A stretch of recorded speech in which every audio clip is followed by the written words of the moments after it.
خوش آمدید پیارے دوستوں، لطیف رو ٹی وی یوٹیوب چینل میں خوش آمدید۔ تو پیارے دوستوں 2023 جولائی کے مہینے میں جو ہے ساون کی تاریخ اور اس کے بعد جو ہے محرم الحرام کی تاریخ اور اس کے بعد جو ہے ہدایات حضرت امام حسین رضی اللہ عنہ۔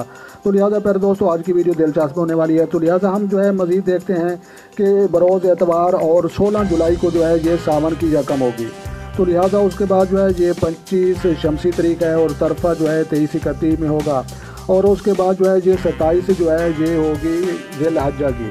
تو لہٰذا 27 ذی الحجہ کی ہوگی اور اس کے بعد جو ہے یہ محرم الحرام آگے یہ جو آ رہا ہے یہ اس کی تاریخ بھی دیکھتے ہیں۔ تو لہٰذا 20 تاریخ کو جو ہے محرم الحرام کی یکم ہوگی اور اس کے بعد جو ہے 16 تاریخ کو ساون کی جو ہے یکم تاریخ ہوگی۔ تو لہٰذا ہدایات ہم مزید دیکھتے ہیں کہ جولائی کے مہینے میں جو ہے ہدایات حضرت امام حسین رضی اللہ عنہ نے جو ہے کیا فرمائی تھی۔ تو لہٰذا پھر دوستو آپ دیکھ رہے ہیں کہ نہار منہ تھوڑا تھوڑا کر کے جو ہے ٹھنڈا پانی پینا زیادہ بہتر ہوتا ہے۔ تو لہٰذا لطیف ہے اور اس کے بعد جو ہے یہ جو ہے زیادہ ہضم غذا کھانا اور پھولوں کا سونگھنا زیادہ جو ہے بہتر ہے۔ تو لہٰذا یہ جو ہے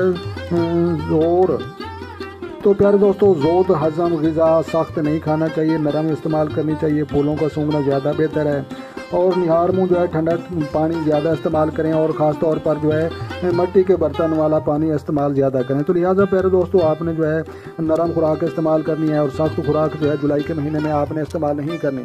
تو لہٰذا پیارے دوستو یہ جو ہے 2023 کی جو ہے یہ جولائی کے مہینے میں جو ہے یہ آپ کو جو ہے یہ ڈیٹ دکھائی ہے۔ تو لہٰذا یہ جو ہے 16 جولائی کو جو ہے یہ سمجھ لو کہ ساون کی یکم ہوگی اور اس کے بعد جو ہے یہ 20 جب تاریخ آئے گی 20 جولائی کو، تو 20 جولائی کو جو ہے محرم الحرام کی جو ہے یہ جو ہے یہ آغاز ہو جائے گا۔ تو آغاز سال 1445 ہجری سال ہے اور ایام جو ہے یہ اضحیٰ ہے۔ تو لہٰذا پیارے دوستو یہ جو ہے آپ سب کو جو ہے یہ تاریخ اور ڈیٹ کی ویڈیو اچھی لگی تو آپ نے لائک بھی کرنی ہے اور چینل پر نئے ہیں تو چینل سبسکرائب کریں۔ تو لہٰذا پیارے دوستو اپنا ڈھیر سارا خیال رکھنا ہے اور اپنی دعاؤں میں یاد رکھنا ہے۔ تو لہٰذا ملتے ہیں کسی نیکسٹ ویڈیو میں، تب تک جو ہے دیکھنے اور سننے والوں کو میری طرف سے السلام علیکم ورحمۃ اللہ وبرکاتہ۔